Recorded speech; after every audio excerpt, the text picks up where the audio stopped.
Assalamualaikum warahmatullahi wabarakatuh. Selamat pagi Bu Murin, selaku dosen komputasi hijau. Kami dari kelompok 4 akan mempresentasikan hasil diskusi kami mengenai green business pada green computing. Sebelumnya, kami akan memperkenalkan diri kami masing-masing. Nama saya Ivan Kasaudria dengan NIM 15196211025. Ya, nama saya Muhammad Jafar dengan NIM 15196211042. Saya Syampa Syadila dengan NIM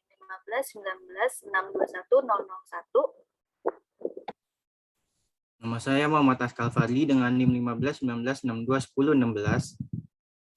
Nama saya Aurelia Syifa dengan NIM 1519621030. Dan nama saya Kristina Raisa dengan NIM 1519621013.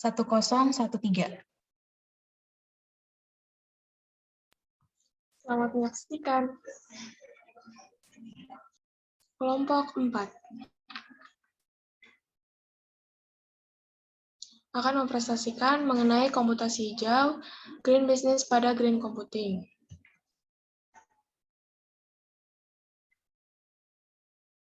Dan ini adalah nama anggota kelompok kami.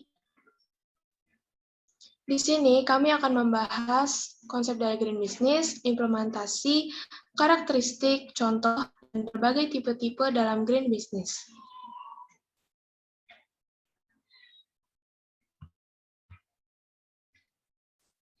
Selanjutnya, saya akan menjelaskan tentang konsep dari green business. Jadi, green business dalam dunia bisnis, di mana suatu perusahaan menjalankan bisnis tidak hanya berorientasi pada suatu profit atau keuntungan, melainkan perusahaan tersebut memperhatikan bagaimana dampak yang ditimbulkan dari segala kegiatan usaha yang dilakukan.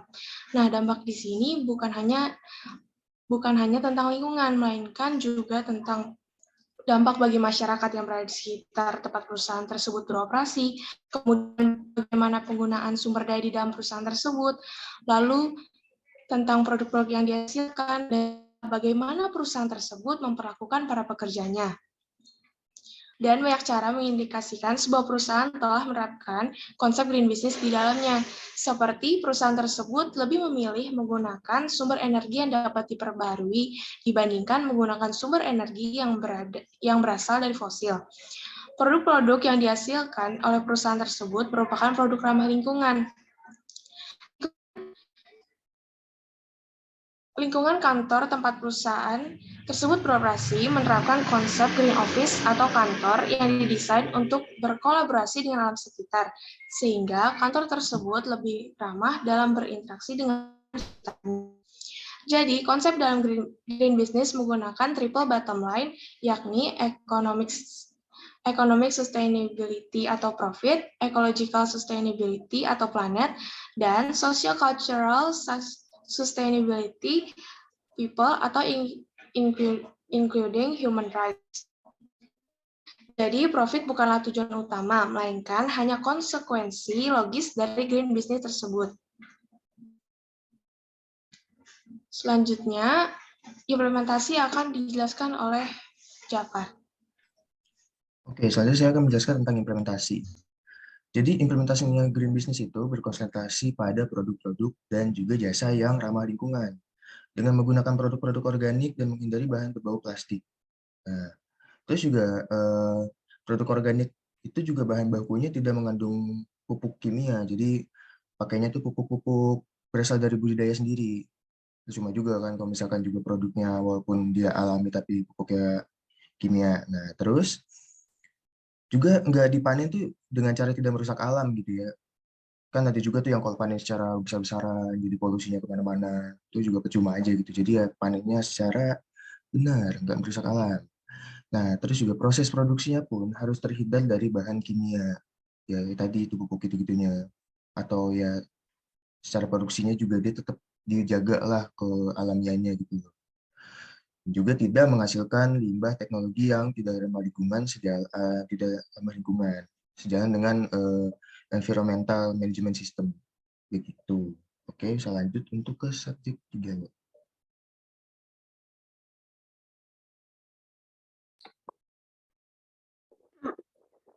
Selanjutnya ada karakteristik dari green business ini. Yang pertama itu penggunaan sumber daya yang efisien, dapat berupa energi seperti listrik, bahan bakar fosil, dan juga air. Nah, selain itu ada juga infrastruktur seperti tempat, barang, dan sistem atau manajemen. Dan yang terakhir adalah manusia atau karyawan. Karakteristik yang kedua yaitu pengelolaan sampah atau waste dan polusi recycle. Yang ketiga, penerapan teknologi yang ramah lingkungan yang disebut sebagai clean teknologi ke dalam organisasi.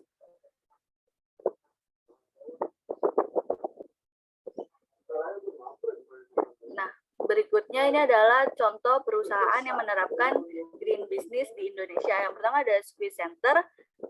Squeeze Center ini dinobatkan sebagai gedung ramah lingkungan dengan menyabet predikat bersertifikat Gold Green Shape Exciting Building 1.0 dari Green Building Council Indonesia sebagai bukti pengelolaan gedung yang mampu menghemat energi listrik hingga 28,12% dari lantai dasar. Selain untuk penggunaan air, Squeeze Center mampu menghemat hingga 28,26%. Hal tersebut adalah hasil dari penerapan program untuk menjaga keseimbangan ekosistem lingkungan jangka panjang yang disebut Farpoint. Untuk skala gedung pencakar langit di Indonesia, angka tersebut terbilang besar dan membanggakan.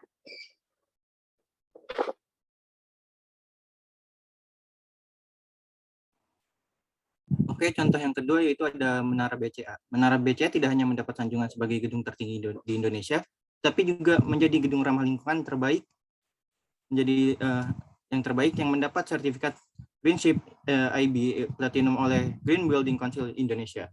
Nah, gedung ini juga memiliki arsitektur yang khas, yaitu dengan kaca berwarna biru yang sangat memperlihatkan kelestarian alam. Ketinggian gedung ramah lingkungan ini mencapai 230 meter dan menerapkan sistem pengelolaan hemat energi yang menakjubkan mulai dari sirkulasi udara, pemanfaatan air tanah yang stabil, dan material bangunan dan hemat listrik. Selanjutnya.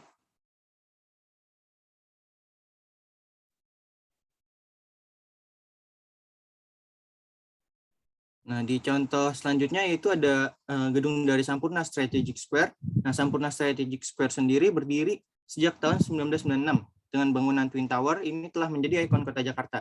Desain gedung yang menawan dari tampilan arsitektur ala klasik Eropa sukses memanjakan mata bagi setiap masyarakat yang melintas. Nah, ternyata gedung ini juga menerapkan sistem gedung ramah lingkungan yang terbukti dari penghematan air mencapai 42%-nya.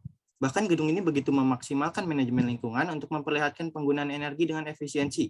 Selain itu, manajemen lingkungan dari Sampurna Strategic Square diketahui mampu menerapkan daur ulang sampah, sirkulasi udara bersih, membentuk green team yang khusus memperhatikan perkembangan lingkungan. Nah, selain dari tiga ini juga ada beberapa yang lainnya dari contoh perusahaan atau gedung yang menerapkan green computing seperti ada Pacific Place dan juga Kementerian Pekerjaan Umum.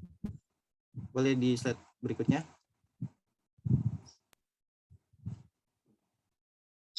Nah, selanjutnya ada tipe-tipe dari green business. Yang pertama ada responsible waste management, lalu yang kedua membayar jasa lingkungan dan ekosistem yang digunakan, yang ketiga bisnis jasa lingkungan, yang keempat bisnis berbasis sumber daya ke hati, yang kelima holistic approach.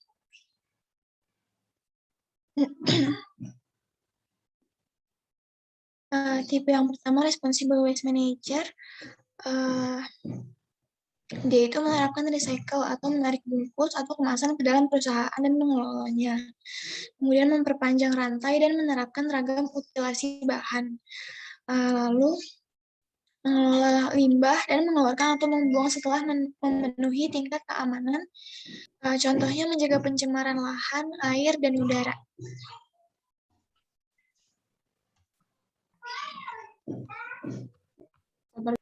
Tipe green business yang kedua ada membayar jasa lingkungan dan ekosistem yang digunakan. Artinya memelihara kemampuan lingkungan untuk menghasilkan sumber daya berkelanjutan. Contohnya perusahaan air mineral. Tujuannya adalah memelihara hutan di tempat menambang air untuk menjaga suplai dan akses air masyarakat sekitar. Yang kedua, reklamasi perusahaan tambang. Tujuannya untuk mengembalikan fungsi lingkungan.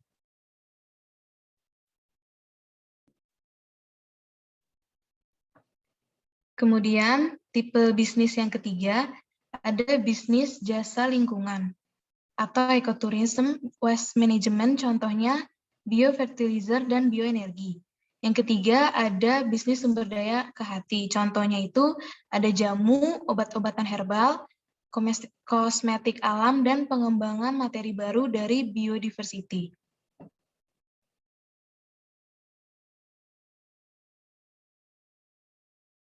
Selanjutnya, tipe green business yang selanjutnya itu ada holistic approach ya. Nah, itu tuh menerapkan pro-growth, pro-job, pro-poor, dan pro-environment. Ya, yaitu profit, people, dan juga planet. Terus di segala aspek juga dia ada bisnis dan link edges ya. Terus juga manajemen kantor dan karyawan. Nah, di situ tuh ada yang pertama bisnis atau usaha. Bisnis usaha itu dibagi di beberapa juga. Ya, itu tuh ada green resource, ada green partner, ada green profit atau pajak, ada sustainable waste, atau bisa disebut R3, L3 ya gitu. Terus ada hak karyawan dan masyarakat sekitar. Yang kedua, ada manajemen. Manajemen juga dibagi jadi dua. Di sini ada tata kelola kantor, itu ada bahan ramah lingkungan, efisien bahan, energi dan air dan limbah kantor. Terus yang kedua ada perilaku karyawan. Itu ada di dalam dan di luar kantor. Itu bisa termasuk limbah, efisiensi sumber daya, atau bahan-bahan ramah lingkungan, dan juga ada R3-nya. Nah, selanjutnya humas people oriented. Nah, humas people oriented itu juga ada beberapa ya, ada kayak CSR, terus green campaign, ada green and SR activities, terus ada capacity building business link CSR. Oke.